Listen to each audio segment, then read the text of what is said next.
I'm Martha Clark. I am co-chair of Project Redwood this year, and I'm here to tell you a little bit about how we got started and where we're going. Where we got started was at the 25th reunion of the class of 1980. We were busy celebrating each other's successes, which is what you do at reunions, right? When one of our classmates, Carol Head, stood up and she challenged the class to put that success to work in service of others who are in less fortunate circumstances. We, the class of 80 in particular, were a pretty lucky group.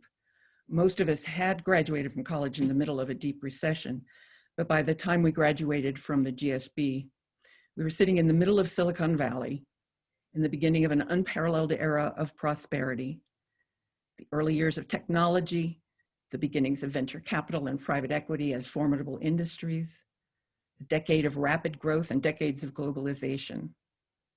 We like to think of ourselves as a vintage GSB class, but in truth, we were very lucky. Coming out of that reunion, we did not know exactly what to make of Carol's challenge, but a small group of fellow alums took on the job of figuring that out, and they formed Project Redwood. With the typical hubris of Stanford MBAs, they decided to tackle just a small problem, global extreme poverty. The idea was to use the talents and the treasure of our classmates to make a difference. The core idea was to do something important and to work together. Over the years, the focus of our mission has homed in on building human capital and entrepreneurial skills in impoverished communities. And I think you can see in both DIG and in MyAgro the threads of that focus. That's the way we make sure that our impact is enduring. For many of us, the value of working with Project Redwood has been just as much about the enrichment of our relationships, however, those relationships that were seeded during our time on campus, as they are about the mission. So both mission and relationships are important to us, and we work very hard at both. The journey to what Project Redwood is today, frankly, has been a lot of work. We built a fundraising function, a grant review committee, an impact and evaluation function, a virtual community of grantees and sponsors that get together periodically, and a financial and a governance structure that has endured. We built methods to identify great projects to fund and to ensure that every project has an MBA who is its sponsor. We built a board. We engaged a fiscal sponsor. We learned how to do this all virtually with members from all over the world. We were clearly ahead of our time and well positioned for 2020. Like good MBAs, I would argue that we have in many respects over-engineered our processes at just about every step. But that's serving us very well right now in a time of growth and expansion. And yes, even in this year of COVID, we are growing.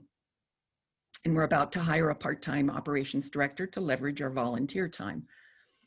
Honestly, we're kicking ass. We also carefully cultivated a relationship with the GSB, knowing that one day we would age out and would need to either close up shop or hand our work over to others. What we've built is our gift to the GSB alums, to you. For the past 2 years, we have actively been recruiting alums from other classes, as Ken mentioned, hoping to share the joy that we get from actively working together on a meaningful effort. And it's working. Today, 30% of Project Redwood's members are from over 20 other GSB classes, and we're targeting 50% for next year.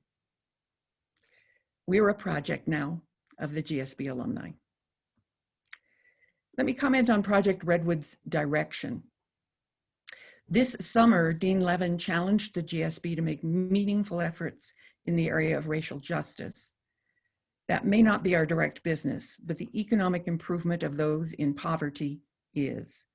So we are now in the process of rethinking our US strategy to see how racial equity might fit into our mission and into our grant strategy.